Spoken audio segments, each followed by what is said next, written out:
May mga lugar sa Pilipinas na kapag binanggit ang pangalan, may kakaibang lamig na agad gumagapang sa bato. Isa na rito ang liblib na bahagi ng Samar, isang probinsyang kilala sa makakapal na kagubatan, madidilim na kuweba, at mga kwentong bayan tungkol sa aswang at iba pang nilalang na hindi maipaliwanag ng siyensya. Ngunit paano kung ang isang tao na sanay manghuli ng mga pinaniniwalaang halimaw ay siya namang puntahan ng isang bagay na hindi niya inaasahan? Sa gabing walang buwan, kung saan ang tanging ilaw ay nagmumula sa nanginginig na gasera sa loob ng isang lumang kubo, nagsimula ang kwento ng isang lalaking kilala sa tawag na manunugis. Hindi iyon ang tunay niyang pangalan. Iyon ang bansag sa kanya ng mga taga-baryo, isang lalaking hindi umano natatakot sa aswang. Isang lalaking hinahanap kapag may kakaibang anino sa bubungan, kapag may naririnig na ungol sa likod ng bahay, o kapag may batang nilalagnat at pinaghihinalaang ibinisita inang hindi nakikita. Ang sabi nila, matapang siya. Sanay sa dilim. Sanay sa gubat. Ngunit ang hindi alam ng marami, may dahilan kung bakit niya piniling tahakin ang landas na iyon. Ang kwentong ito ay nagsimula nang magpasya siyang pumunta sa isang mas liblib pang bahagi ng Samar, isang lugar na hindi basta matutunton sa mapa. Ayon sa mga tsismis, may isang baryo roon na halos wala ng tao. Iilan na lamang ang natitira. At gabi-gabi raw, may naririnig silang kakaibang tunog mula sa kagubatan. Parang iyak, parang tawa, parang may humahabol. Sa umpisa, inakala ng lahat na normal lamang iyon, mga hayop sa gubat, mga ibong nokturnal, o marahil ay hangin lang na sumisingit sa pagitan ng mga puno. Pero nang magsimulang may magkasakit at may isang lalaking bigla na lang nawala matapos umuwi galing bukid, doon na nagsimulang mabuo ang takot. Isang takot na hindi maipaliwanag. Dito na pumasok ang manunugis. Ayon sa kanyang sariling salaysay, nakatanggap siya ng mensahe mula sa isang matandang babae sa baryo. Humihingi ito ng tulong. Hindi raw nila alam kung ano ang gumagala sa kanilang lugar, pero sigurado silang hindi iyon pangkaraniwan. Hindi raw iyon simpleng aswang na gaya ng mga naririnig sa kwentong bayan. May kakaiba raw. Mas tahimik, mas tuso, at tila ba nagmamasid. Ang paglalakbay papunta sa liblib na bahagi ng Samar ay hindi naging madali. Kailangan niyang sumakay ng bangka, tumawid sa maputik na daan, at maglakad ng ilang oras sa ilalim ng makakapal na puno. Habang papalapit siya sa baryo, napansin niyang unti-unting nawawala ang mga tunog ng kabihasnan. Wala nang signal ang cellphone. Wala nang ingay ng sasakyan. Ang tanging maririnig na lamang ay ang pagaspas ng dahon at ang sariling tibok ng puso. Pagdating niya roon, sinalubong siya ng katahimikan. Hindi iyong payapang katahimikan, kundi iyong mabigat. Iyong parang may nakatingin sa'yo kahit wala ka namang nakikita. Ang mga bahay ay gawa sa kahoy, may ilan na tila matagal nang walang nakatira. May mga pinto na bahagyang nakabukas, parang iniwan sa gitna ng pagmamadali. Ang mga natitirang residente ay tila laging balisa. Mababa ang kanilang mga boses kapag nagsasalita. Laging pasulyap-sulyap sa paligid, lalo na kapag papalubog na ang araw. Ayon sa kanila, nagsisimula ang kakaibang pangyayari tuwing alas 10 ng gabi. May maririnig na mga yabag sa bubong. Minsan may aninong dumadaan sa bintana. At kung minsan, may maririnig na mahinang bulong na tumatawag sa pangalan ng isang tao. Bilang isang manunugis ng aswang, sanay na ang pangunahing tauhan sa ganitong mga kwento. Pero may isang detalye ang hindi niya makalimutan. Ayon sa matandang babae na nagpadala ng mensahe, hindi raw takot ang nararamdaman niya tuwing naririnig niya ang presensya ng nilalang. Kundi lungkot. Parang may hinahanap. Parang may gustong ipaalala. Doon siya nagsimulang magduda. Sa unang gabi ng kanyang pananatili sa baryo, nagpasya siyang magbantay sa labas ng kubo kung saan siya pansamantalang tumutuloy. Wala siyang dalang anumang sandata na makakasakit ng tao. Tanging mga gamit na ayon sa paniniwala ay panlaban sa aswang, asin, bawang at ilang dasal na matagal na niyang kabisado. Hindi siya naniniwala sa dahas. Naniniwala siya sa pag-unawa, sa pag-alam kung ano ba talaga ang kinakaharap niya. Habang lumalalim ang gabi, lalong kumakapal ang dilim. Ang hangin ay tila mas lumalamig. At eksaktong alas 10, narinig niya iyon. Isang mahinang kaluskos sa itaas. Hindi iyon malakas. Hindi iyon mabilis. Parang may marahang naglalakad sa bubungan, sinusukat ang bawat hakbang. Hindi siya agad kumilos. Nakiramdam muna siya. Pinikit niya ang kanyang mga mata, pinilit na alalahanin ang lahat ng natutunan niya sa mga nakaraang karanasan. Muling narinig ang tunog. Sa pagkakataong ito, mas malapit. At kasunod nito ang isang mahinang pagkatok, hindi sa pinto, kundi sa mismong dingding, sa likod niya. Dahan-dahan siyang tumayo. Hindi siya nakakaramdam ng takot. Hindi pa. Ngunit may kakaibang bigat sa kanyang dibdib. Parang may hindi tama. Parang ang nilalang na iyon ay hindi lamang basta gumagala. Parang hinihintay siya. Sa loob ng ilang segundo, tumigil ang lahat ng tunog. Maging ang mga kuliglig ay tila natahimik. At sa katahimikang iyon, may narinig siyang pamilyar na tinig. Tinatawag ang kanyang pangalan. Hindi iyon malakas. Hindi rin malinaw. Pero sigurado siya, kilala niya ang boses na iyon. Isang boses mula sa kanyang nakaraan. Isang boses na matagal na niyang sinusubukang kalimutan. Dahan-dahan siyang lumingon sa madilim na bahagi ng bakuran. At doon niya nakita ang isang anino na hindi gumagalaw ngunit tila nakangiti. Paano nalaman ng nilalang ang kanyang pangalan? At bakit ang boses na narinig niya ay kahawig ng isang taong matagal nang wala? Sa paglapit ng anino, doon niya napagtanto na ang pagpunta niya sa liblib na Samar ay hindi lamang para manghuli ng aswang. Maaaring siya ang tunay na pinunta. At ang gabi ay nagsisimula pa lamang. Hindi siya agad kumilos. Nakatayo lamang siya sa gitna ng bakuran, nakatanaw sa aninong tila may sariling buhay sa ilalim ng puno ng balete. Ang hangin ay hindi gumagalaw, ngunit ang mga dahon sa itaas nito ay bahagyang umiindayog na para bang may kung anong dumaan sa pagitan. Ramdam niya ang bahagyang paninikip ng kanyang lalamunan, hindi dahil sa takot, kundi dahil sa pagkilala. Ang tinig na tumawag sa kanyang pangalan ay hindi niya maaaring ipagkamali. Boses iyon ng kanyang nakababatang kapatid na babae. Matagal na itong wala. Isang insidenteng hindi na niya kailanman na ikwento ng buo kahit kanino. Isang gabi rin, maraming taon na ang nakalipas, sa ibang probinsya, may narinig silang katok sa bubong. Akala nila noon ay simpleng hayop lamang. Ngunit kinabukasan, natagpuan ang kapatid niya na walang malay sa likod ng bahay. Buhay pa, ngunit tila may matinding lagnat at paulit-ulit na bumubulong ng mga salitang hindi maintindihan. Makalipas ang ilang araw, tuluyan na itong namaalam. Simula noon, doon nagsimula ang kanyang pagiging manunugis. Hindi siya naniniwalang aksidente iyon. Hindi rin siya naniniwalang simpleng sakit lang ang nangyari. May nakita siya noong gabing iyon, isang hugis na nakadapo sa bubungan, mabilis na tumalon pababa nang maramdaman siyang nakamasid. At mula noon, pinangako niya sa sarili na hahanapin niya ang mga nilalang na iyon. Hindi para gumanti kundi para maintindihan. Kaya ngayong narinig niyang muli ang parehong tinig, sa ibang lugar, sa liblib na bahagi ng Samar, hindi niya alam kung matutuwa ba siya o mangangamba. Hindi kanya kapatid, mahinang bulong niya sa sarili. Ano man iyan, hindi siya iyon. Unti-unting umatras ang anino papasok sa pagitan ng mga puno. Hindi ito nagmamadali. Parang alam nitong susundan siya. At sa hindi niya maipaliwanag na dahilan, sumunod nga siya. Hindi niya namalayan kung gaano kalayo ang kanyang nalakad mula sa kubo. Ang lupa ay naging mas malambot, halos maputi. Ang mga puno ay tila mas nagsisiksikan at ang hangin ay may kakaibang amoy, hindi bulok ngunit luma. Parang hangin sa loob ng isang silid na matagal nang hindi nabubuksan. Habang naglalakad siya, may napansin siyang kakaiba. May mga tanda sa mga puno. Mga ukit na tila simbolo, hindi niya agad nakilala kung ano ang ibig sabihin. Hindi iyon pangkaraniwang marka ng mga magsasaka o mga ngahoy. Masyadong maayos. Masyadong paulit-ulit ang pattern. Sa gitna ng maliit na clearing, nakita niya ang isang lumang balon. Natatakpan ito ng kahoy na tila matagal nang inaanay. Sa tabi nito ay may nakatumbang krus na gawa sa kawayan. Hindi iyon sementeryo. Walang ibang palatandaan ng libingan.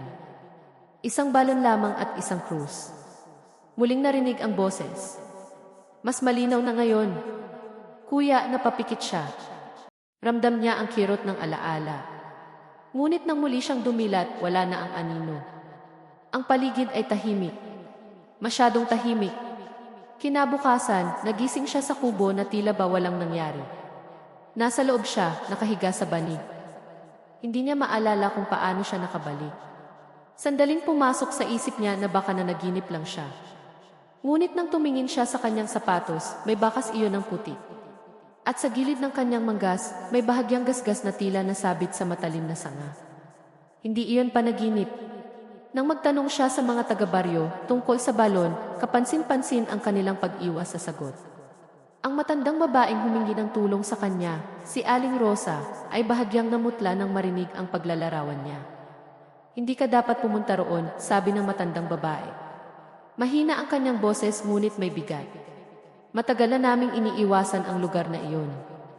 Ayon kay Aling Rosa, noong dekada 70, may isang pamilya raw na nanirahan malapit sa bahaging iyon ng gubat. Tahimik lamang sila, isang mag-asawa at isang batang babae. Hindi sila masyadong nakikisalamuha sa iba. Ngunit napansin ng mga tao noon na tuwing gabi, may ilaw sa may balon. At may mga naririnig na awit, hindi malinaw kung dasal o panaghoy. Isang gabi, bigla na lamang naglaho ang pamilya. Walang bakas ng pag-alis. Naiwan ng kanilang bahay ang kanilang mga gamit. Ngunit sa likod bahay, malapit sa balon, may mga nakita raw na yapak. Maliliit na yapak ng bata na papunta sa balon. Walang bangkay na natagpuan. Walang investigasyon. Sa takot at sa paniniwala na baka may kinalaman ang aswang o ibang nilalang, pinabayaan na lamang ng mga tao ang lugar. Tinakpan ang balon, naglagay ng krus, at piniling kalimutan. Pero hindi kami kinalimutan, dagdag ni Aling Rosa. Tuwing may bagong tao na pumapasok dito na may dalang galit o paghahanap, may gumigising. Napatingin sa kanya ang manunugis.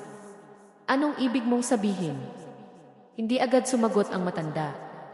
Sa halip, inabot nito ang kanyang kamay. Magaan ngunit malamig ang hawak. Hindi lahat ng nilalang na tinatawag nating aswang ay halimaw. Minsan alaala sila. Minsan hinahanap nila ang hindi nila natapos.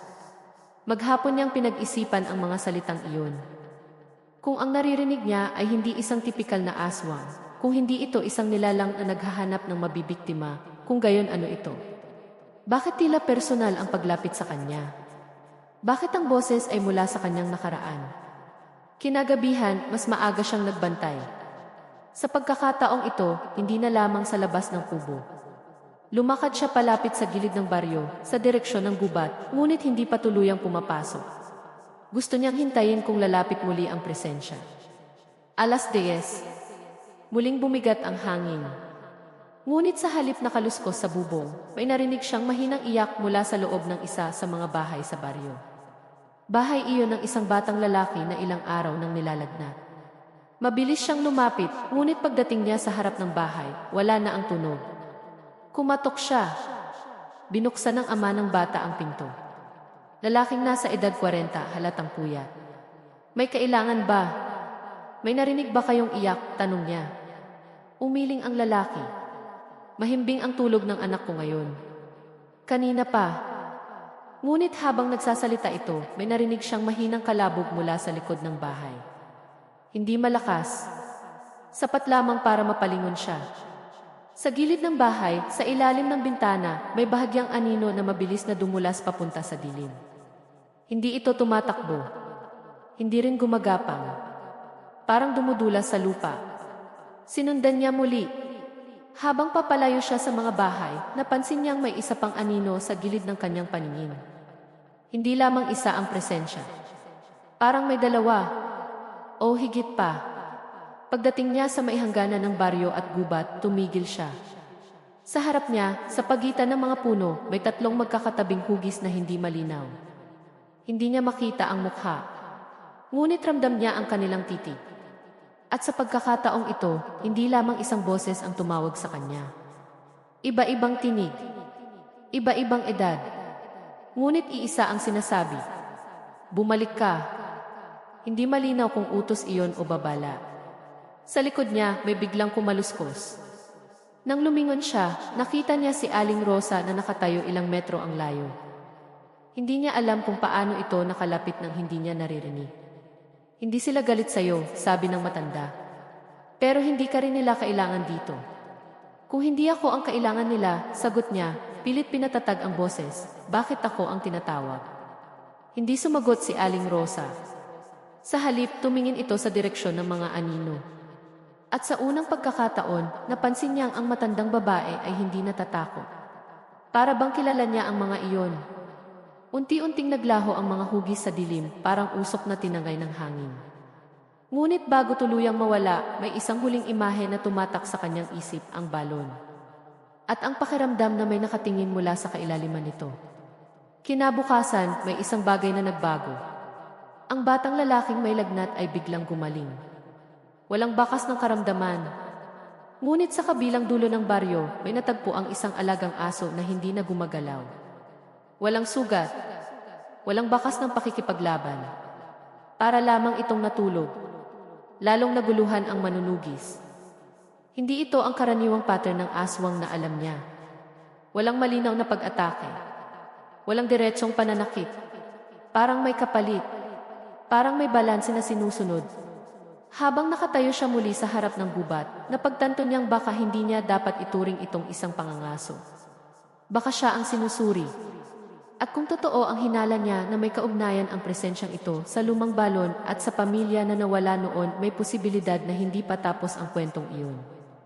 Ang tanong na lamang ay, ano ang papel niya sa kwento?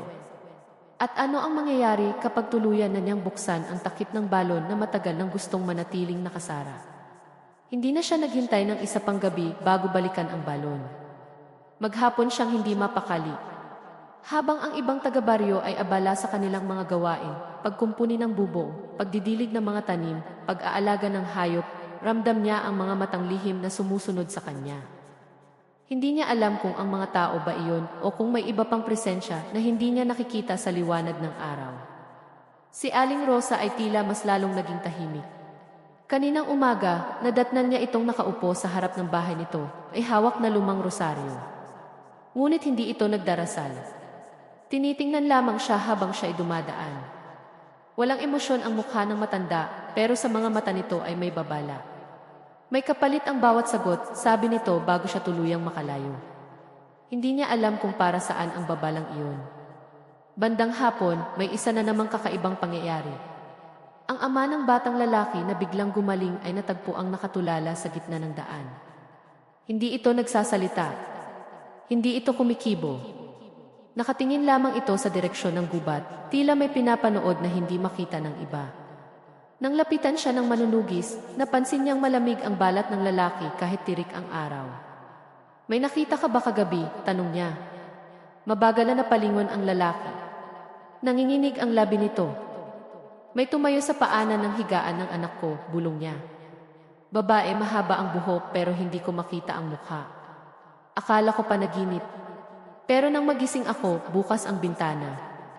Hindi niya agad sinabi ang narinig niyang mga boses sa gubat. Hindi rin niya binanggit ang balon. Pero lalo lamang tumibay ang pakiramdam niya na may koneksyon ang lahat, ang paggaling ng bata, ang pagkatulala ng ama, ang pagkamatay ng aso. Parang may nagpapalit. Parang may kumukuha at may ibinabalik. Pagsapit ng dilim, nagpasya siyang magtungo muli sa clearing. Hindi na siya dumaan sa gitna ng baryo upang hindi siya mapansin. Sa gilid siya naglakad sa pagitan ng mga palayan at maliliit na punong saging. Habang papalapit sa gubat, mas lalong bumibigat ang pakiramdam ng paligid. Hindi na lamang ito katahimikan, parang may hinihintay ang lugar. Pagdating niya sa balon, nandoon pa rin ang nakatumbang krus. Ngunit may napansin siyang kakaiba. May sariwang yapak sa lupa. Hindi iyon yapak ng hayop. Maliit iyon. Parang sa bata. Sumikip ang dibdib niya.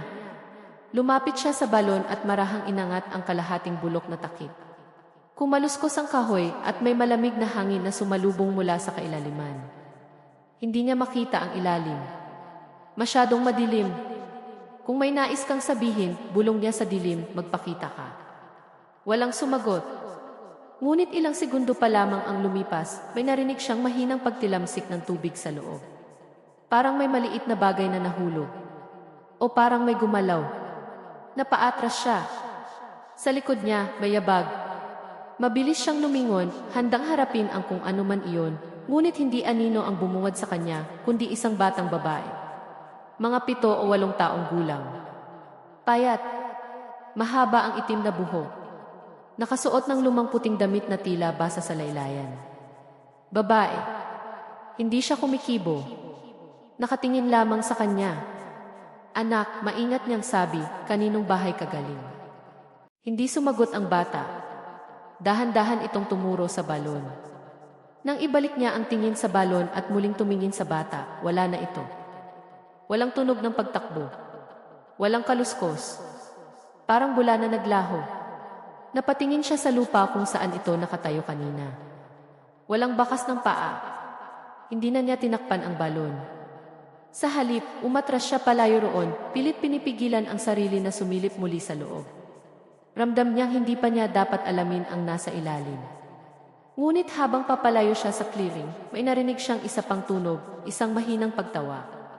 Hindi iyon sa paligid niya. Mula iyon sa loob ng balon. Kinabukasan, kumalat ang balita na may isa na namang nagbago sa baryo. Ang isang dalagang 22 taong gulang, si Mira, ay hindi na nagising. Natagpuan siyang nakahiga sa kanyang banig, tila natutulog lamang. Walang sugat, walang bakas ng karahasan. Ngunit ayon sa kanyang ina, bago ito matulog ay paulit-ulit nitong sinasabi na may batang babaeng nakatayo sa may paanan ng kanyang higaan. Akala ko imahinasyon lang, umiiyak na sabi ng ina. Akala ko panaginip. Lalong bumigat ang sitwasyon. Ang mga tao ay nagsimulang mag-impake. May ilan na gustong umalis sa baryo. Ngunit may mga nagsasabi rin na hindi sila basta makakaalis. Sinubukan na iyan noon, sabi ni Aling Rosa nang kumprontahin siya ng manunugis. May mga umalis, pero may mga bumalik. Hindi sa kagustuhan nila. Ano ba talaga ang nasa balon? Madiing tanong niya. Matagal bago sumagot ang matanda. Hindi namin alam kung ano ang una, sabi nito. Kung bata ba o kung iba. Napakunot ang noo niya. Ano ang ibig mong sabihin? May mga kwento noon na may batang nahulog sa balon. Pero may iba ring nagsasabi na bago pa may mahulog, may nakatira na roon. Hindi niya gusto ang direksyon ng usapan. Ano ang koneksyon nito sa akin? Halos pabulong niyang tanong. Tumingin sa kanya si Aling Rosa at sa unang pagkakataon ay mailungkot sa mga mata nito. Hindi mo pa ba napapansin? Hindi ka nito inaatake. Hindi ka nito sinasaktan. Tinatawag ka. Parang may malamig na kamay na humawak sa kanyang bato. Habang lumalala ang takot sa baryo, nagsimula ring magbago ang kanyang sarili. Hindi na siya nakakatulog ng maayos.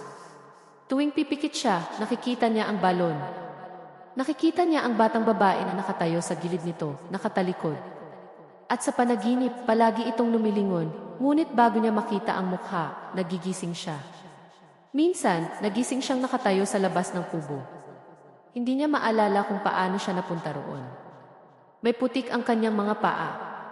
At sa kanyang kamay, may nakapulupot na manipis na hibla ng mahabang itim na buhok. Doon nagsimulang pumasok ang pangalawang takot. Paano kung hindi lamang siya tagamasid? Paano kung unti-unti siyang hinihila? Sa sumunod na gabi, nagtipon ang ilang kalalakihan ng baryo. May dala silang mga sulo at kahoy. Hindi nila direktang sinabi, pero malinaw ang plano, susunugin ang bahagi ng gubat kung saan naroon ang balon. Kapag wala ang lugar, mawawala rin ang kung anumang naroon, sabi ng isa sa kanila. Tutol ang manunugis. Hindi ninyo alam ang gagalawin ninyo. Hindi rin namin alam kung ano ang ginagawa mo, sagot ng isa. Simula nang dumating ka, mas lumala ang mga nangyayari. Nanahimik siya. Sa kaibuturan ng kanyang isip, may maliit na boses na nagsasabing baka tama sila. Nang magsimula silang maglakad papunta sa gubat, may kakaibang hangin na biglang umihip. Hindi malakas, pero sapat para mamatay ang ilan sa mga sulo. Sa pagitan ng mga puno, may mga aninong kumikilos. Hindi isa, hindi dalawa, marami. At sa gitna ng mga anino, unti-unting lumitaw ang batang babae. Sa pagkakataong ito, hindi na ito nakatayo lamang. Lumakad ito palapit sa mga kalalakihan. Isa-isa silang napatigil. Walang sumigaw, walang tumakbo, para bang may pumipigil sa kanila. Napansin ng manunugis na ang mga mata ng bata ay hindi galit. Malungkot. At sa likod nito, sa mismong bungad ng clearing, may isa pang hugis na mas matangkad. Babae rin. Mahaba ang buhok. At sa unang pagkakataon, naramdaman niya ang malinaw na mensahe. Hindi nila gustong sunugin ang lugar. May binabantayan sila. Ngunit ano? At bakit sa tuwing lumalapit siya sa sagot, may ibang nawawala? Habang nakatayo siya sa pagitan ng mga taga-baryo at ng mga anino, napagtanto niyang ang tunay na laban ay hindi laban sa isang halimaw. Ito ay laban sa isang lumang kasunduan na hindi niya pa naunawaan. At sa gabing iyon, habang unti-unting namamatay ang liwanag ng mga sulok at ang dilim ay tuluyang yumayakap sa kanila, may isang bagay na malinaw, may mas malalim pang katotohanan sa ilalim ng balon. At hindi lamang ito tungkol sa mga nawawala. May kinalaman ito sa kanya. At sa susunod na may tumawag sa kanyang pangalan, maaaring hindi na siya basta makasagot. Walang nagsalita ng ilang segundo matapos lumitaw ang batang babae at ang mas matangkad na babaeng anino sa likod nito. Ang mga lalaking may hawak ng sulo ay tila na estatwa, nakatitig lamang habang ang apoy sa kanilang mga kamay ay isa-isang humihina. Ang manunugis ang unang nakahinga ng malalim, pilit inaalis ang bigat na parang nakadagan sa kanyang dibdib. Umalis na kayo, mahinahon ngunit madiin niyang sabi sa mga taga-baryo. Bumalik kayo sa mga bahay ninyo. Huwag ninyong galawin ang gubat. Hindi pwede, sigaw ng isang lalaki, nanginginig ang boses. May namamatay na. Ngunit bago pa ito makapagpatuloy, biglang umihip ang malamig na hangin. Hindi iyon karaniwang bugso, parang may dumaan sa pagitan nila. Sabay-sabay na namatay ang mga sulo at ang tanging liwanag na natira ay ang maputlang sinag ng buwan na bahagyang tumatagos sa makakapal na dahon. Sa dilim na iyon, mas luminaw ang presensya. Ang batang babae ay unti-unting tumingin sa manunugis. Hindi siya kumukurap. Hindi siya humihinga. Ngunit naroon ang emosyon sa mga mata, lungkot at kung may mas malalim pa roon, hindi niya matukoy. Kuya, muli niyang narinig ang bulong. Sa pagkakataong ito, hindi na lamang iyon sa kanyang isip. Narinig din ng ilan sa mga lalaki ang tunog. May napaatras. May napaluhod. Ang isa ay napadasal ng malakas. Hindi niya kayo kailangan, sabi ng manunugis sa mga taga-baryo. Hindi inaalis ang tingin sa bata. Ako ang tinatawag. Unti-unting umatras ang batang babae papunta sa direksyon ng balon. Ang mas matangkad na babaeng anino ay nanatili sa likod, tila nagbabantay. Parang may hindi nakikitang pisi na humihila sa kanya, napasunod siya. Wag, sigaw ni Aling Rosa mula sa dilim. Hindi niya napansin kung kailan ito dumating. Kapag sumunod ka ngayon, baka hindi ka na makabalik. Ngunit hindi na siya huminto. Habang papalapit siya sa balon, mas lalong lumalamig ang hangin.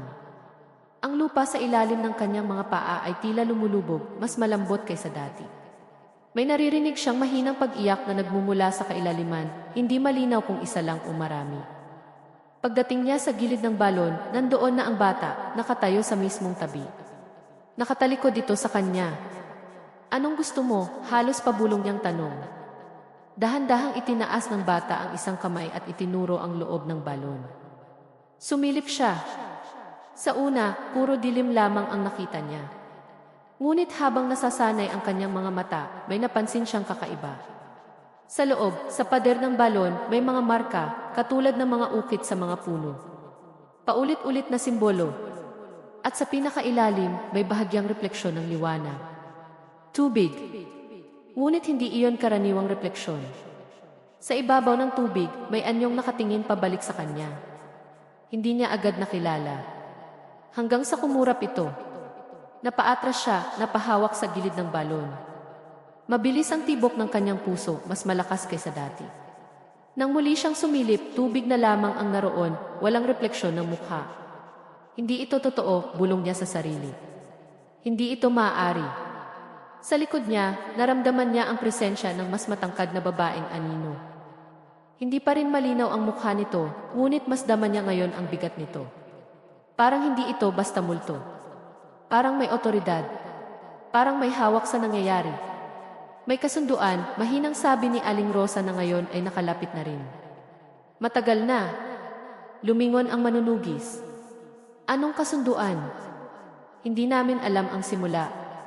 Pero alam namin ang patakaran. Kapag may gumaling, may kapalit. Kapag may iniligtas, may kukunin. Napaisip siya sa batang lalaki na gumaling. Sa dalagang hindi na nagising. Sa aso. Balanse, sabi niya. Tumango si Aling Rosa, ngunit hindi ito tumingin sa kanya. Nakatuon ang mata nito sa balon. Hindi namin ito sinasadya, dagdag ng matanda.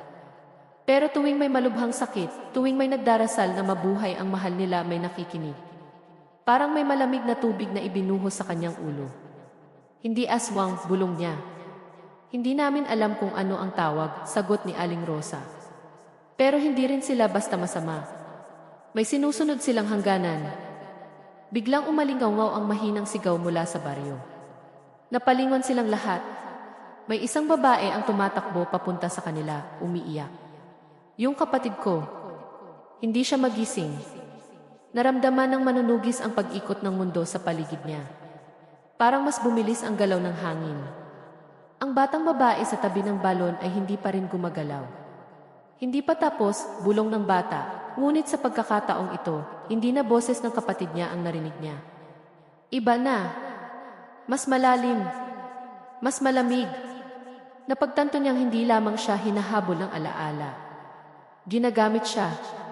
Kung ako ang kailangan ninyo, malakas niyang sabi, ako na lang. Hindi niya alam kung kanino siya nagsasalita, sa bata, sa anino, sa balon o sa mismong dilim. Biglang nagbago ang paligid. Ang mga puno ay tila mas lumapit. Ang hangin ay naging mas mabigat, halos hindi niya maigalaw ang kanyang mga paa. Ang mga taga-baryo sa likod niya ay tila lumayo, parang may humihiwalay sa kanila ng makapal na kurtina ng hangin. Ang batang babae ay dahan-dahang lumingon. Sa unang pagkakataon, nakita niya ang mukha nito ng malinaw. Hindi ito bulok. Hindi ito duguan. Hindi ito nakakatakot sa karaniwang paraan. Mukha itong normal na bata. Ngunit ang mga mata walang puti. Puro dilim. Napaatras siya, ngunit wala na siyang maapakan. Nasa mismong gilid na siya ng balon. Sa loob ng ilang segundo, naramdaman niyang parang may humawak sa kanyang likod. Hindi para itulak, kundi para pigilan siyang mahulog. Ang mas matangkad na babaeng anino ay nasa likod niya na ngayon. Narinig niya ang mahinang bulong sa kanyang tainga. Hindi ka pa. Napapikit siya. Pagdilat niya, nasa gilid pa rin siya ng balon, ngunit ang batang babae ay wala na. Ang mas matangkad na anino ay naglaho rin. Ang hangin ay bumalik sa normal at ang mga taga-baryo ay tila nagising mula sa pagkakatulala. Anong nangyari? Tanong ng isa. Hindi siya agad nakasagot. Sa isip niya, malinaw ang mensahe. Hindi siya ang kapalit. Hindi pa. Ngunit may malapit ng maging kapalit.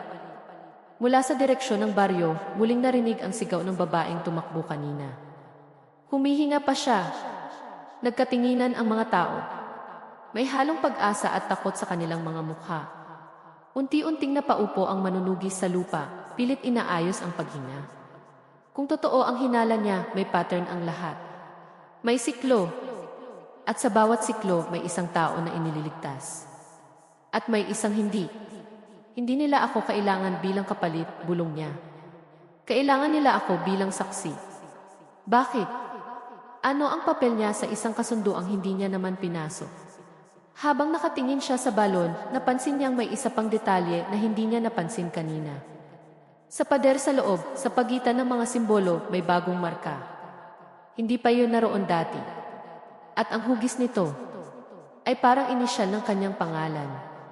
Naramdaman niyang parang may malamig na kamay na humawak sa kanyang puso. Hindi ito basta lumang kasunduan. May nag-a-adjust. May nagbabago. At sa bawat gabing lumilipas, mas lumalapit siya sa sentro nito. Habang ang mga taga-baryo ay abala sa pagbabalik sa kanilang mga bahay upang tingnan ang bagong iiniligtas, nanatili siyang nakaupo sa tabi ng balon. Pakiramdam niya ay napapaligiran siya ng hindi nakikitang mga mata. Wala na siyang matatakbuhan. Kung aalis siya sa baryo, maaaring sumunod ang siklo sa kanya. Kung mananatili siya, maaaring mas marami pang madamay. Sa ibabaw ng balon, unti-unting nabuo ang manipis na hamog. At sa loob ng hamog na iyon, sandali niyang nakita ang refleksyon ng mas matangkad na babaeng anino. Hindi ito galit. Hindi rin ito masaya. Parang naghihintay. At sa kaibuturan ng kanyang isip, may isang tanong na paulit-ulit na bumabalik. Kung may kasunduan niyang umiiral, sino ang unang pumirma? At kailan siya isasama? Hindi na siya umalis sa tabi ng balon kahit nagsibalikan na sa baryo ang mga tao. Ang iba ay may dalang pag-asa dahil may isa na namang iniligtas. Pero sa mga mata ng manunugis, hindi iyon himala. Isa iyong paalala na umiikot ang isang bagay na hindi nila kontrolado. Habang nakaupo siya sa lupa, pinagmamasdan ang manipis na hamog na tila umiikot sa bunganga ng balon. May naalala siya, isang detalyeng matagal na niyang ibinaon sa limot. Noong gabing nagkasakit ang kapatid niyang babae, bago ito tuluyang mawalan ng malay, may sinabi ito. Kuya, may babae sa balon. Hindi nila iyon pinansin noon. Wala namang balon sa likod ng kanilang bahay. Kaya inisip nilang deliryo lang iyon ng lagnat. Pero ngayon, malinaw ang koneksyon. Hindi ito unang beses. Biglang nanlamig ang kanyang mga kamay. Kung ang presensyang ito ay kayang sumunod kahit saang lugar, kung kaya nitong magpakita sa ibang probinsya taon na ang nakalipas, ibig sabihin, hindi ito nakatali lamang sa balon sa Samar. Ang balon ay maaaring hindi pinagmulan. Maaaring daanan lamang. Tumayo siya ng marahan at muling sumilip sa loob. Sa pagkakataong ito, hindi na siya umatras nang makita ang mahinang galaw sa tubig. Sa halip, tinutukan niya ng pansin ang mga marka sa pader. May bago na namang simbolo. At ngayon, hindi na lamang iyon kahawig ng inisyal niya. Buong pangalan niya. Halos mawalan siya ng balanse. Hindi maaari, bulong niya. Sa likod niya, may mahinang yabag. Napansin mo na rin pala. Napalingon siya. Isang matandang lalaki ang nakatayo roon, hindi niya ito nakita noon sa baryo. Payat, maputi ang buhok at may tungkod. Lalaki, nasa mahigit 70 taong gulang. Kanina ka pa namin pinagmamasdan, sabi ng matanda. Hindi kita nakita sa baryo. Hindi talaga ako nakikitira doon, sagot nito. Mas malapit ako rito. Tumango ito sa direksyon ng gubat. May kakaiba sa paraan ng pagsasalita nito. Hindi takot. Hindi rin nag-aalala. Parang may alam. Ano ang alam mo? Diretso niyang tanong. Umiti ang matanda, hindi masama pero hindi rin magaan. Hindi mo ba tinanong kung bakit ikaw ang tinatawag? Tinatanong ko ngayon. Dahan-dahang lumapit ang matanda sa balon. Sumilip din ito sa loob na parang matagal ng pamilyar sa tanawin. May kasunduan niya, sabi nito. Pero hindi lang ito tungkol sa baryo. Naramdaman ng manunugis na parang may humahawak sa kanyang sikmura. Maraming taon na ang nakalipas, pagpapatuloy ng matanda, may isang lalaking katulad mo. May hinahanap, may hinahabol. Galit sa mga nilalang na hindi niya maintindihan. Nanigas siya. Hindi ako, hindi ikaw, putol ng matanda. Ang ama mo. Parang may sumabog sa kanyang isip. Patay na ang ama ko. Hindi mo ba naisip kung bakit bihira siyang magsalita tungkol sa kabataan niya? Kung bakit ayaw niyang magkwento tungkol sa mga pinuntahan niya? Sunod-sunod na alaala ang pumasok sa kanya, ang mga gabing wala ang ama niya sa bahay, ang mga sugat nito na hindi maipaliwanag, ang mga bulong ng matatanda noon na may pinaglaban daw ito sa probinsya. Hindi nanginginig ang boses niya. Wala siyang kinalaman dito. Ngunit sa kaibuturan ng puso niya, may bahagi na nagsasabing posible. Ang ama mo ang huling tumayo rito, sabi ng matanda. Siya ang huling tinawag. Hindi siya taga-Samar. Hindi kailangang dito ka ipinanganak para marinig ang tawag. Napaatras siya. Anong ginawa niya? Hindi agad sumagot ang matanda. Sa halip, tumingin ito sa tubig sa loob ng balon. Sinubukan niyang tapusin ang siklo. Sinubukan niyang sirain ang daanan. Napahawak siya sa gilid ng balon. At ano ang nangyari? Dahan-dahang napatingin sa kanya ang matanda. May namatay. Bumigat ang hangin sa paligid. Hindi isang aso. Hindi isang dalaga. Hindi isang may sakit. Parang huminto ang tibok ng kanyang puso. Isang bata. Biglang sumagi sa isip niya ang mukha ng kapatid niya. Hindi, halos mapasigaw siya. Wala siyang kinalaman dito. Sigurado ka ba? Mahinang tanong ng matanda. O baka ang pagkamatay niya ang naging kabayaran sa pagtatangka ng ama mo? Parang gumuho ang mundo niya. Naaalala niya ang araw na iyon, ang ama niyang tahimik, hindi umiimik sa burol. Hindi umiiyak. Nakatingin lamang sa kabaong. Akala niya noon ay sa sobrang sakit kaya nanahimik. Pero paano kung may iba? Hindi mo sinasadya ang pagpunta rito, sabi ng matanda. Tinawag ka. Dahil hindi natapos ang ginawa ng ama mo. Hindi ko pinili ito, bulong niya. Hindi rin niya pinili, sagot ng matanda. Biglang nag-iba ang ekspresyon ng matanda. Ang mga mata nito ay tila nagdilim, halos katulad ng sa batang babae. Pero may dapat tumapos. Napaatras siya nang mapansin niyang ang tungkod ng matanda ay walang anino sa lupa. Hindi ka, nanginginig niyang sabi. Umiti ang matanda. Sa isang iglap, naglaho ito. Naiwan siyang mag-isa sa tabi ng balon, hingal at pawisan. Mula sa loob ng balon, may marahang pagtawa. Ngayon malinaw na sa kanya. Hindi siya basta saksi. Hindi siya basta tinatawag. Isa siyang bahagi ng kasunduan, hindi bilang tagapagligtas, kundi bilang tagapagmana. Ang kasunduan ay hindi ginawa ng baryo. Ginawa ito ng dugo. Biglang may malakas na sigaw mula sa baryo. Isang lalaki ang tumatakbo papunta sa kanya. Yung bata, sigaw nito. Yung gumaling kahapon, hindi na humihinga. Napapikit ang manunugis. Isang iniligtas. Isang kinuha. Balance. Pero ngayon may bagong detalye. Ang pangalan niya sa pader. Ibig sabihin, siya ang susunod na gagalaw sa timbangan. Hindi siya maaaring tumakas. Kahit umalis siya ng Samar, dala niya ang dugo ng ama niya. Dala niya ang utang. Unti-unting lumakas ang hangin. Ang hamog sa paligid ng balon ay tila umikot sa kanya, parang bumubuo ng bilog. Sa gitna ng hamog, lumitaw muli ang batang babae. Sa pagkakataong ito, hindi na ito malungkot. Tahimik lamang. Sa likod nito, ang mas matangkad na babaeng anino ay mas malinaw na ngayon at sa likod pa nito, sandali niyang nasilayan ang hugis ng isang lalaking anino. Matangkad. Pamilyar ang tindig. Parang hindi bulong niya. Ngunit huli na. Sa loob ng balon, sa tubig na kumikislap sa mahinang liwanag ng buwan, nakita niya ang refleksyon ng tatlong anino sa likod niya.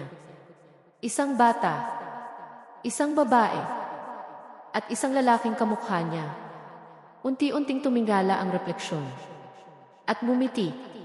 Napaupo siya sa lupa, parang naubusan ng lakas. Kung ang ama niya ay naging bahagi ng siklo. Kung ang kapatid niya ang naging kabayaran. Ibig sabihin, matagal na siyang nakapaloob dito. Hindi siya dumating sa Samar para manghuli ng aswang. Dinala siya rito para pumili. May mamamatay, may mabubuhay, at siya ang kailangang pumagitna.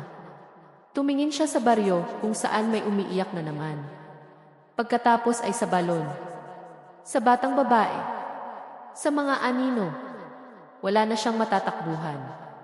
Kung ikaw ang nasa ganitong sitwasyon, ano ang gagawin mo? Susubukan mo bang sirain ang balon at ipagsapalaran ang mas marami pang buhay? O hahayaan mong magpatuloy ang siklo kapalit ng isa sa bawat pagkakataon? Sa tingin mo ba makakaligtas ang pangunahing tauhan? O siya ang magiging susunod na pangalan na maukit sa pader ng balon? Hindi na siya naghintay ng isa pang gabi. Habang nag-uunahan ang iyakan at sigawan sa baryo dahil sa batang biglang binawian ng buhay, tumayo ang manunugis sa harap ng balon na tila ba malinaw na sa kanya ang isang bagay. Kung magpapatuloy ang siklo, hindi ito matatapos hanggat may pumapayag na maging tagapamagitan. At kung totoo ang sinabi ng matandang lalaking naglaho, ang dugo niya ang nagsisilbing tulay. Kung ako ang susunod, bulong niya sa malamig na hangin, hindi na ako papayag na may iba pang madamay. Sa harap niya, ang batang babae ay nakatayo pa rin. Ang mas matangkad na babaeng anino ay nasa likod nito, at sa mas malayong bahagi ng hamog, naroon ang hugis ng lalaking anino, ang anyong kamukha niya, o marahil kamukha ng kanyang ama. Huminga siya ng malalim at marahang tinanggal ang kwintas na suot niya, isang simpleng piraso ng kahoy na ibinigay sa kanya ng kanyang ama noong bata pa siya. Kung ikaw ang nagsimula nito, bulong niya, hindi malinaw kung sa anino ba o sa alaala ng ama niya, tatapusin ko. Lumapit siya sa balon. Hindi mo kailangan gawin ito, sigaw ni Aling Rosa mula sa likod, umiiyak. Kapag bumaba ka riyan, hindi ka nababalik. Hindi siya lumingon. Sa halip, inalis niya ang natitirang takip ng balon at tuluyang inilantad ang bunganga nito. Ang malamig na hangin mula sa kailaliman ay parang may sariling pulso, humihinga, buhay. Naghahanap kayo ng kapalit, malakas niyang sabi. Hindi na ako makikipagpalitan. Ako na mismo. Sa isang iglap, tumahimik ang paligid. Walang kuliglig. Walang hangin. Ang batang babae ay unti-unting gumiti, ngunit hindi iyon masaya. Parang nalulungkot. At sa unang pagkakataon, nagsalita ito ng malinaw. Hindi iyon ang hinihingi. Nanigas siya. Ano ang hinihingi ninyo? Halos pabulong niyang tanong. Mula sa likod ng bata, lumitaw ng mas malinaw ang mas matangkad na babaeng anino. Hindi pa rin makita ang mukha nito, ngunit ramdam ang bigat ng presensya. Paalala, sabay-sabay na bulong ng tatlong tinig, bata, babae at lalaking anino. Parang umikot ang mundo niya. Biglang bumuhos sa kanyang isip ang mga alaala, hindi lamang kanya. Mga larawan ng baryo, maraming dekada na ang nakalipas. Isang matinding sakit na kumalat. Mga batang namamatay. Mga magulang na desperadong nagdarasal. At isang lalaki, isang dayo na may dalang pangako. Hindi aswang ang unang tumira sa balon. Ang balon ang naging taguan. Noong unang panahon, may isang babae, isang albularya, na nag-alok ng ritual upang iligtas ang baryo sa sakit. Ngunit may kondisyon. Hindi mawawala ang kamatayan. Maililipat lamang. Isang buhay kapalit ng marami. Sa desperasyon ng mga tao, pumayag sila. Ang balon ang naging sisidlan ng itimbang. Dito inilalagak ang pangalan ng kapalit. Dito tinatatakan ang mga marka. At ang albularya, siya ang unang naging bantay. Hindi siya aswang. Hindi rin ganap na tao. Tagapangalaga ng kasunduan. Napaatras ang manunugis habang bumabalik sa kanya ang mga imahen. Hindi ito tungkol sa paghihiganti, bulong niya. Hindi sagot ng tatlong tinig. Tungkol ito sa pagpili. Hindi ko pinili ito. Pinili ka. Unti-unting lumapit ang lalaking anino. At ngayon, malinaw na ang mukha. Hindi ito eksaktong kamukha niya, kundi mas kamukha ng ama niya. Sinubukan niyang sirain ang kasunduan, sabay na bulong ng hangin. Ngunit hindi niya kayang tanggapin ang kapalit. Naalala niya ang kapatid niya. Ang lagnat. Ang balon na wala naman sa kanilang probinsya. Napahawak siya sa ulo. Siya ang tinawag dahil tinanggihan ng ama ko ang pangalan na inilagay dito, nanginginig niyang sabi. Tahimik ang mga anino, at doon niya naunawaan. Noong gabing iyon, may nakaukit ng pangalan sa balon, isang batang taga-baryo sa Samar, marahil. Ngunit tinangka ng ama niya na sirain ang daanan.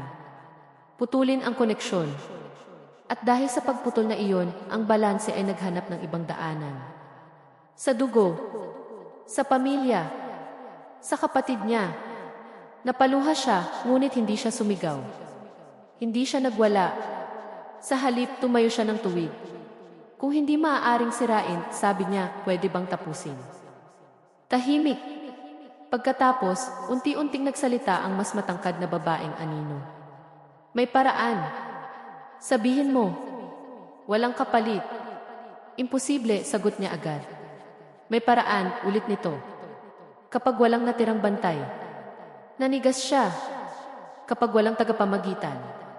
Walang magbabantay sa balon. Walang magtatala ng pangalan. Unti-unting nabuo ang ideya sa isip niya. Kung mawala ang bantay, mawawala ang kasunduan. Hindi, sagot ng tinig.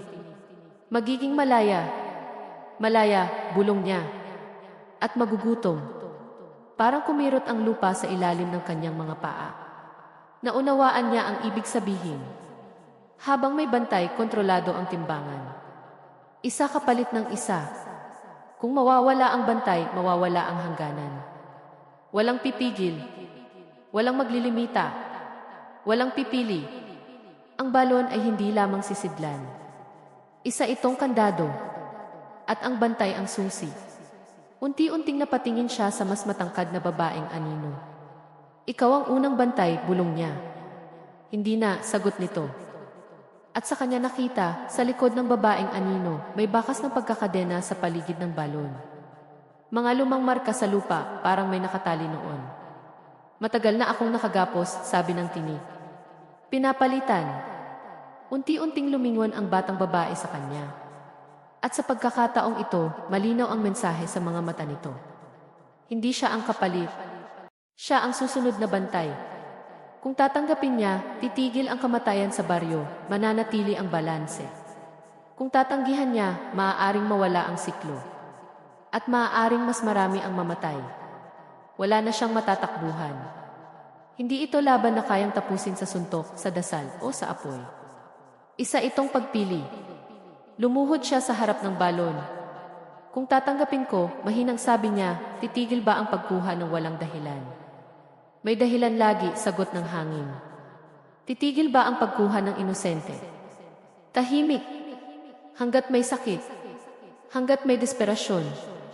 Hanggat may humihiling ng milagro, may timbang. Pumikit siya. Sa likod ng kanyang mga mata, nakita niya ang baryo, mga bata, matatanda, mga ina na nagdarasal.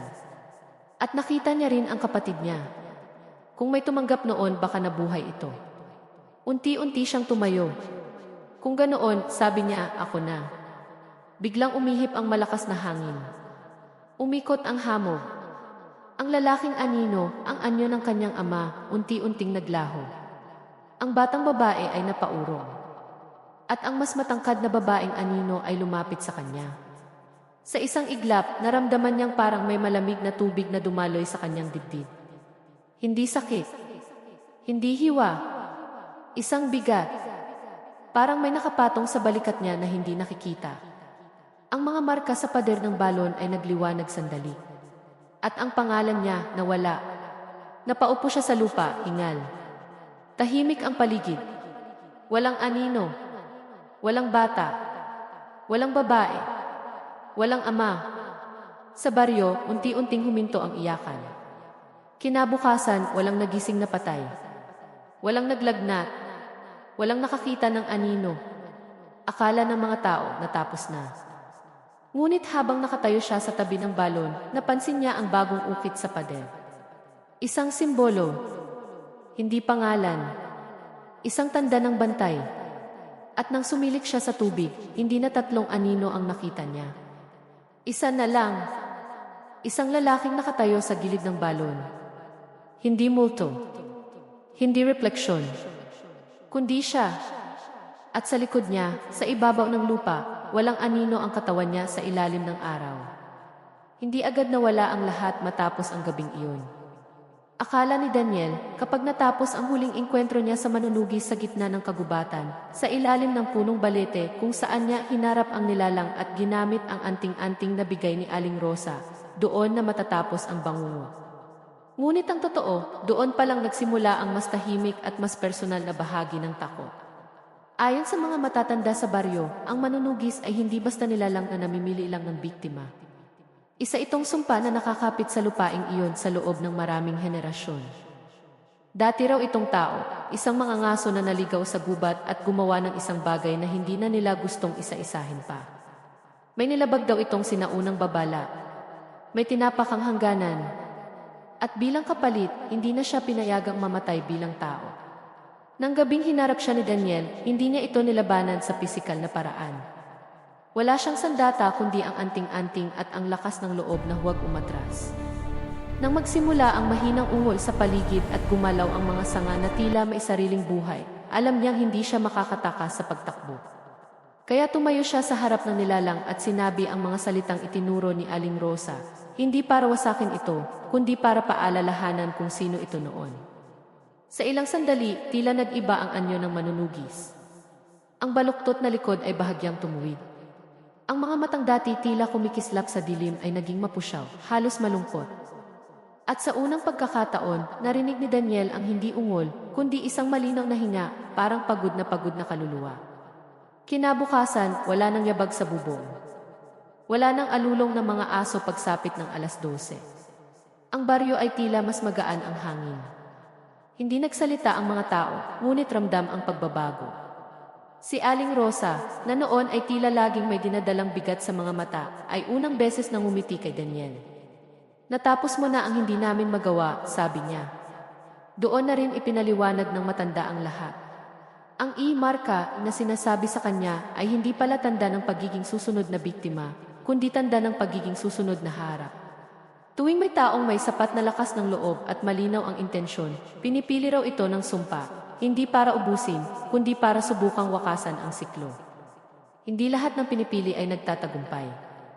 Marami raw ang nawala, ang pamilya na biglang umalis sa baryo. Ang totoo, ang panganay nilang anak ang nagkaroon ng marka. Sinubukan nitong harapin ang manunugis, ngunit natakot sa huling sandali. Simula noon, mas naging agresibo ang nilalang, tila naghahanap ng taong hindi urong. Si Daniel ang kauna-unahang hindi umatras. Ngunit hindi ibig sabihin noon ay wala na siyang kapalit na binayaran. Pagbalik niya sa Maynila, bit-bit ang kanyang mga footage at audio recordings para sa kanyang YouTube Horror Story Channel, napansin niyang hindi lahat ng kuha niya ay normal.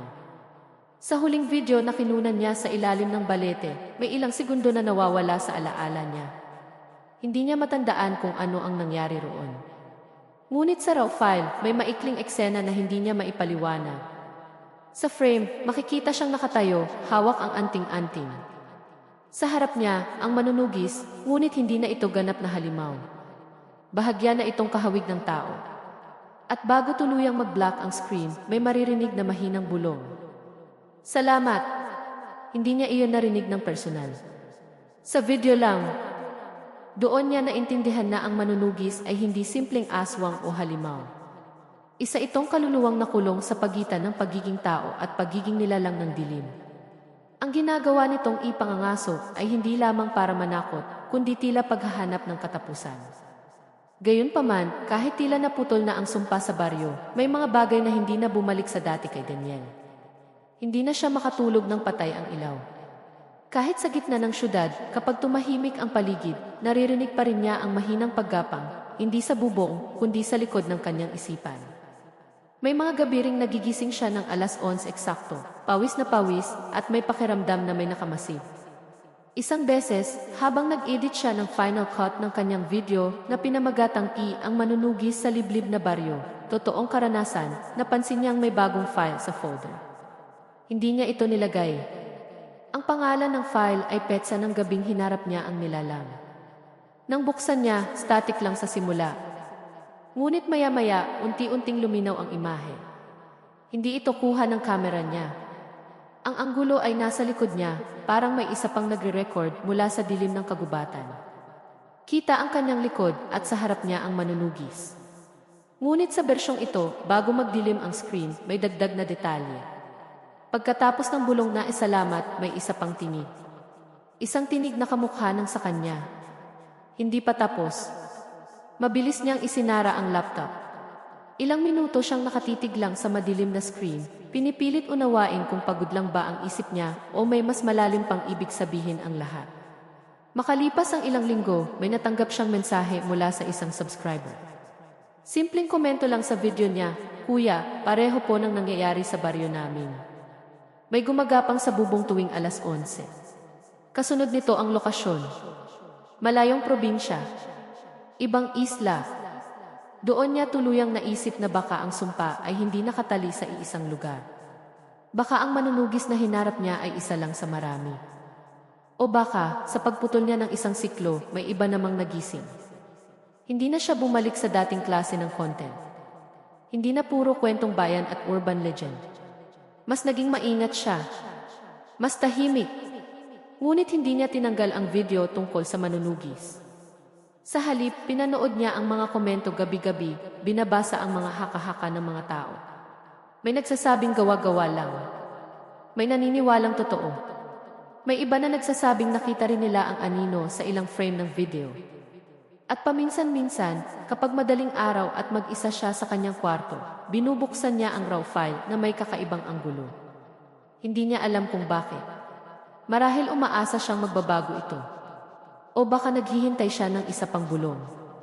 Hanggang ngayon, hindi niya masabi kung tuluyan nang ang nawala ang manunugis o kung napalaya lang ito sa isang anyo at naghanap ng iba. Ngunit isang bagay ang malinaw, may mga bagay sa dilim na hindi mo kailangang sugurin para maramdaman. Sila ang kusang lalapit kapag handa ka na. At kung isang gabi, sa eksaktong alas 11, makarinig ka ng mabagal na paggapang sa bubong o mahinang katok na 3 beses, maaalala mo kaya ang kwentong ito. Sa tingin mo ba tama ang ginawa ni Daniel na harapin ang nilalang, o mas mabuti sanang umalis na lang siya? Ano ang gagawin mo kung ikaw ang makatanggap ng mensaheng may babala at lokasyon sa isang liblib na lugar? At kung sakaling may magpadala sa iyo ng video na kuha ang likod mo habang nakatayo ka sa dilim, panonoorin mo ba hanggang dulo? Sabihin mo sa comments ang opinion mo. Gusto mo bang malaman kung ano ang nangyari sa baryong iyon matapos ang ilang buwan? O kung babalikan pa ba ni Daniel ang susunod na lugar na may kaparehong kwento? Dahil minsan, ang totoong takot ay hindi yung nakita mo na kundi yung maaaring naghihintay pa lang sa susunod na alas 11.